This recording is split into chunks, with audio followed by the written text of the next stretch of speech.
রাত যত গভীর হচ্ছে ভারতের চারপাশের পরিস্থিতি যেন আরও অন্ধকার হয়ে আসছে। একদিকে লাদাখ সীমান্তে চীনের অদ্ভুত নড়াচড়া, অন্যদিকে কাশ্মীরে পাকিস্তানের বাড়তে থাকা কার্যকলাপ, সব মিলিয়ে পরিস্থিতি রীতিমতো আতঙ্কজনক। ভারতের সেনাবাহিনীকে তিন দিক থেকে চেপে ধরতে যেন এক ভয়ঙ্কর পরিকল্পনা সাজিয়ে রেখেছে চীন ও পাকিস্তান। আর সবচেয়ে বড় বিষয় হল, এই দুই দেশ যে শুধু নিজেদের মধ্যকার পুরনো সম্পর্কের উপর ভিত্তি করেই এগোচ্ছে তা নয়, বরং তাদের মধ্যে নতুন এক অদৃশ্য সামরিক বোঝাপড়া গড়ে উঠছে, যার মূল লক্ষ্য ভারতকে কোণঠাসা করা। চীনের সামরিক শক্তি সম্পর্কে নতুন করে কিছু বলার নেই। গত কয়েক বছরে তারা যেভাবে নিজেদের সামরিক সক্ষমতা বৃদ্ধি করেছে, তাতে বিশ্বের সবচেয়ে শক্তিশালী দেশগুলোর ঘুম হারাম হয়ে গেছে। শুধু তাই নয়, চীন এখন প্রযুক্তির দিক থেকেও এক বিশাল লাফ দিয়েছে। ভারতকে ঠেকাতে তারা যে কী পরিমাণ নতুন নতুন পরিকল্পনা বাস্তবায়ন করছে, সেটা স্পষ্ট হয়ে উঠছে সীমান্তের সাম্প্রতিক ঘটনাগুলোতে। লাদাখের প্রকৃত নিয়ন্ত্রণ রেখা বরাবর যেসব নতুন স্থাপনা গড়ে উঠেছে তা নজর কাড়ার মতো। চীনের সেনারা অত্যাধুনিক সামরিক স্থাপনা তৈরি করছে, সেনা সংখ্যা বাড়াচ্ছে, এমনকি কিছু কিছু জায়গায় ভারতে দখলে থাকা অঞ্চলের একেবারে কাছাকাছি চলে এসেছে। এটা কি শুধুই সীমান্ত টহল, নাকি এর পেছনে আরও গভীর কোনো পরিকল্পনা লুকিয়ে আছে? ভারতের সেনারা এসব কৌশল ভালোভাবেই বুঝে, কিন্তু প্রশ্ন, চীনের এই আগ্রাসনের পর ভারত কি সত্যিই কোনো কার্যকর প্রতিরোধ গড়ে তুলতে পারবে? ভারতের প্রতিরক্ষা বিশ্লেষকদের ধারণা ছিল, গালওয়ান সংঘর্ষের পর চীন হয়তো কিছুটা সংযত হবে, কিন্তু বাস্তবে হয়েছে উল্টো। চীন এখন আরও বড় কোনো পরিকল্পনা হাতে নিয়েছে, যার মধ্যে অন্যতম হচ্ছে লাদাখ অঞ্চলকে পুরোপুরি নিজেদের নিয়ন্ত্রণে নিয়ে আসা। তারা অত্যাধুনিক সামরিক ড্রোন মোতায়েন করেছে, যা ভারতের গতিবিধি নজরদারি করতে সক্ষম। এমনকি কিছু জায়গায় ভারতীয় সেনাদের গতিবিধিও কঠিন হয়ে উঠেছে, কারণ চীনের সেনারা এমনভাবে মোতায়েন রয়েছে যে তারা কয়েক সেকেন্ডের মধ্যেই আক্রমণ চালাতে সক্ষম। এদিকে পাকিস্তানও বসে নেই। কাশ্মীর সীমান্তে হঠাৎ করেই নতুন ধরনের উত্তেজনা তৈরি হয়েছে। পাকিস্তান একদিকে কাশ্মীরে অনুপ্রবেশ বাড়াচ্ছে, অন্যদিকে নতুন নতুন অস্ত্র মোতায়েন করছে। ভারতীয় সেনারা আগের চেয়ে বেশি সতর্ক, কিন্তু তাদের বুঝতে হবে একসঙ্গে দুই দিক থেকে চাপ সামলানো কতটা কঠিন হয়ে উঠতে পারে। শুধু কাশ্মীর সীমান্তেই নয়, পাকিস্তান এখন চিকেন নেক করিডোরের দিকেও নজর দিয়েছে। আর এটা যদি সত্যি হয়, তাহলে ভারতের জন্য এক ভয়ঙ্কর সংকেত অপেক্ষা করছে। শিলিগুড়ি করিডোর, যেটা ভারতের একমাত্র সংযোগ উত্তর পূর্বাঞ্চলের সঙ্গে, সেটাকে যদি কেউ বিচ্ছিন্ন করে দিতে পারে, তাহলে ভারত এক বিশাল সমস্যার মুখে পড়বে। আর চীন পাকিস্তান যদি একসঙ্গে পরিকল্পিতভাবে এই অঞ্চলে কিছু একটা ঘটানোর চেষ্টা করে, তাহলে সেটাকে ঠেকানো ভারতের জন্য খুব সহজ হবে না। কারণ এই অঞ্চলের ভৌগোলিক অবস্থা এমন যে একবার যদি সেখানে সংকট তৈরি হয়, তাহলে সেটাকে দ্রুত সামলানো অসম্ভব। এদিকে চীন সম্প্রতি এমন কিছু সামরিক পরীক্ষা চালিয়েছে যা ভারতের জন্য আরও বড় বিপদের ইঙ্গিত দেয়। চীন তাদের নতুন LRAP অ্যান্টি স্টেলথ রাডার মোতায়েন করেছে, যা ভারতের প্রতিটি সামরিক নড়াচড়ার উপর নজর রাখতে সক্ষম।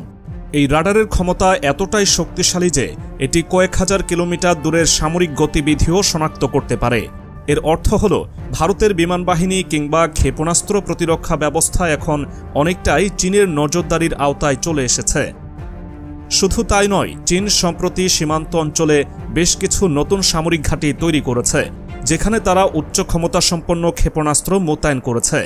ভারতের বিমান বাহিনীর জন্য এটা একটা বিশাল সমস্যা তৈরি করতে পারে, কারণ এসব ক্ষেপণাস্ত্র এতটাই উন্নত যে সেগুলোকে এড়িয়ে যাওয়ার মতো প্রযুক্তি ভারতের হাতে এখনও আসেনি। ফলে ভারতের কৌশলগত সুবিধা অনেকাংশেই কমে যাচ্ছে। অন্যদিকে পাকিস্তান নতুন ধরনের যুদ্ধ কৌশল অবলম্বন করছে। তারা একদিকে সীমান্তে উত্তেজনা বাড়াচ্ছে, অন্যদিকে ভারতের অভ্যন্তরে গোপন তৎপরতা চালিয়ে যাচ্ছে। সম্প্রতি ভারতের গোয়েন্দা সংস্থাগুলো জানিয়েছে, পাকিস্তানের কিছু বিশেষ বাহিনী চিকেন নেক করিডোরের আশেপাশে কিছু অদ্ভুত নড়াচড়া চালাচ্ছে। এটা কি কেবল সাধারণ অনুপ্রবেশের চেষ্টা, নাকি পাকিস্তান নতুন কোনো পরিকল্পনা নিয়ে মাঠে নেমেছে? সব মিলিয়ে ভারতের জন্য পরিস্থিতি দিন দিন জটিল হয়ে উঠছে। একদিকে চীনের সামরিক আধিপত্য বিস্তার, অন্যদিকে পাকিস্তানের ছলচাতুরি, দুইয়ে মিলে ভারতকে এক ভয়ঙ্কর বিপদের দিকে ঠেলে দিচ্ছে। মোদির সরকার কি এই পরিস্থিতি সামাল দিতে পারবে, নাকি চীন পাকিস্তান এবার সত্যি ভারতকে 3 দিক থেকে চেপে ধরতে চলেছে? ভারতীয় প্রতিরক্ষা ব্যবস্থা এখন এক কঠিন পরীক্ষার সামনে দাঁড়িয়ে। চীন এবং পাকিস্তান তাদের পরিকল্পনা বাস্তবায়নের পথে এগিয়ে চলেছে, আর ভারতকে এই চাপ সামলাতে হচ্ছে একেবারে 3 দিক থেকে। পরিস্থিতি যে শুধু সীমান্তে সীমাবদ্ধ রয়েছে তা নয়, বরং ভেতর থেকে ভারতকে দুর্বল করে দেওয়ারও চেষ্টা চলছে। চীন এবং পাকিস্তানের মধ্যে এখন এমন এক বোঝাপড়া গড়ে উঠেছে যা সরাসরি যুদ্ধের চেয়ে আরও ভয়ঙ্কর। ভারতকে ধ্বংস করতে হলে যুদ্ধক্ষেত্রে সেনাবাহিনী মোতায়েন করাই একমাত্র উপায় নয়, বরং কৌশলগতভাবে ভেতর থেকেই আঘাত হানা গেলে সেটা হবে সবচেয়ে কার্যকর, আর এটাই এখন বাস্তবে ঘটছে। ভারতের অর্থনীতি, প্রযুক্তি, সাইবার নিরাপত্তা, এমনকি অভ্যন্তরীণ রাজনীতিতেও চীন ও পাকিস্তান তাদের পরিকল্পনা বাস্তবায়ন করতে শুরু করেছে। ভারতের বিভিন্ন গুরুত্বপূর্ণ প্রতিষ্ঠানে সম্প্রতি কিছু সাইবার হামলা লক্ষ্য করা গেছে, যার উৎস খুঁজতে গিয়ে বিশেষজ্ঞরা চীন এবং পাকিস্তানের ডিজিটাল গোয়েন্দা বাহিনীর দিকে ইঙ্গিত করছেন। এসব সাইবার হামলা যদি আরও ব্যাপকভাবে পরিচালিত হয়, তাহলে ভারতের ব্যাংকিং ব্যবস্থা, বিদ্যুৎ সরবরাহ, এমনকি প্রতিরক্ষা নেটওয়ার্কও ধসে পড়তে পারে। এদিকে চীন শুধু সীমান্তে সামরিক শক্তি প্রদর্শন করেই থেমে থাকছে না, তারা কূটনৈতিকভাবেও ভারতের বিরুদ্ধে নতুন নতুন চাল চালছে। দক্ষিণ এশিয়ার বিভিন্ন দেশকে অর্থনৈতিক সুবিধা দিয়ে ভারতকে আন্তর্জাতিক মহলে একঘরে করার চেষ্টা করছে। শ্রীলঙ্কা, মালদ্বীপ, নেপাল, এমনকি বাংলাদেশেও চীনের প্রভাব এখন আগের চেয়ে বহুগুণ বেড়ে গেছে। এসব দেশের সঙ্গে ভারতের সম্পর্ক দীর্ঘদিনের, কিন্তু চীনের অর্থনৈতিক প্রভাব এতটাই শক্তিশালী হয়ে উঠেছে যে এসব দেশ এখন ভারতের চেয়ে চীনকেই বেশি গুরুত্ব দিতে শুরু করেছে। আরেকটি ভয়ঙ্কর দিক হল চীন এবং পাকিস্তান এখন ভারতকে ঘিরে এক নতুন সামরিক চুক্তি গঠনের চেষ্টা করছে। পাকিস্তানের হাতে চীনের অত্যাধুনিক সামরিক প্রযুক্তি তুলে দেওয়া হচ্ছে, যা ভারতের জন্য এক নতুন হুমকি। বিশেষ করে পাকিস্তান এখন যে নতুন হাইপারসোনিক ক্ষেপণাস্ত্র পেতে চলেছে, তা ভারতের প্রতিরক্ষা ব্যবস্থার জন্য এক বিশাল উদ্বেগের কারণ হয়ে দাঁড়িয়েছে। এদিকে ভারতের অভ্যন্তরীণ রাজনীতিতেও চীন ও পাকিস্তানের গোপন প্রভাব স্পষ্ট হয়ে উঠছে। সম্প্রতি বিভিন্ন রাজ্যে হঠাৎ করেই কিছু অস্থিরতা দেখা দিয়েছে, যা পরিকল্পিত বলে মনে হচ্ছে। রাজনৈতিক বিভাজনকে কাজে লাগিয়ে ভারতকে ভেতর থেকেই দুর্বল করার চেষ্টা চলছে। চীন এবং পাকিস্তান খুব ভালো করেই জানে যে ভারতের সবচেয়ে বড় শক্তি হল এর জনগণ, আর যদি জনগণকে দ্বিধা বিভক্ত করা যায়, তাহলে যুদ্ধের ময়দানে নামার আগেই ভারতকে দুর্বল করে ফেলা সম্ভব। এছাড়া ভারতের উত্তর পূর্বাঞ্চলে বিচ্ছিন্নতাবাদী গোষ্ঠীগুলো হঠাৎ করেই আরও সক্রিয় হয়ে উঠেছে।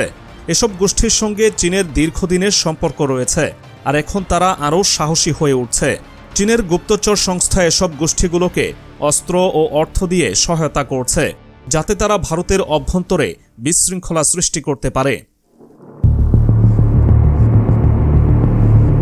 তবে ভারতের পক্ষেও পাল্টা প্রস্তুতি নেওয়া হচ্ছে। সেনাবাহিনীকে নতুন পরিকল্পনায় সাজানো হয়েছে, নতুন প্রযুক্তি যুক্ত করা হয়েছে, এমনকি সীমান্তে বিশেষ বাহিনীও মোতায়েন করা হয়েছে।